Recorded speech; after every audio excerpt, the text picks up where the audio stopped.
Hindi biro ang inyong pinagdadaanan.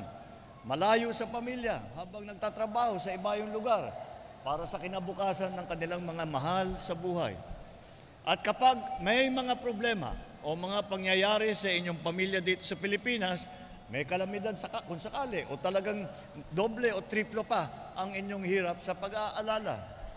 Kaya't narito naman kami upang maghatid ng tulong at magbigay ng suporta, lalo na para sa mga kababayan natin lubos na naapektuhan ng mga pag-ulan at pagbabaha. Para sa mga ahensya ng gobyerno at lokal na pamahalaan na nandito ngayon, gawin nating normal ang mabilis, maayos at makataong serbisyo.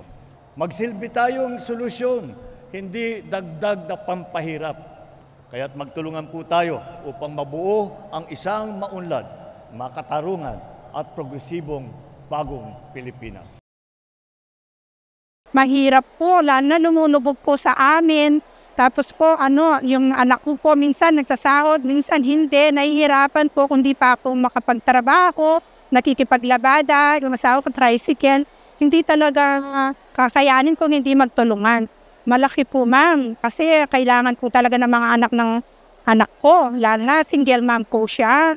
Kailangan po malaking tulong po to sa kanilang mga anak. Ngayon po, medyo gumagaan na po dahil sa pamumuno ni BBM, yung maraming mga project, maraming mga beneficiaryong binibigay sa mga OFW. Sana po, lahat po ng katulad namin na mga anak ko, single mom, lalo pa pong matulungan.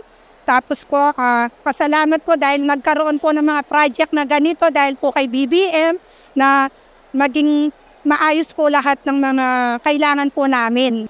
Ako po nagpapasalamat kay President Bongbong Marcos sa malaking tulong po sa binigay niya sa akin, pangtambak po sa baha, nalapektado po kami ng baha sa Minalin. Saka pangkabuhayan na rin po ng business dahil matanda na, hindi na pwedeng maka-abroad. Tulong po. Nagpapasalamat po ako ng maraming.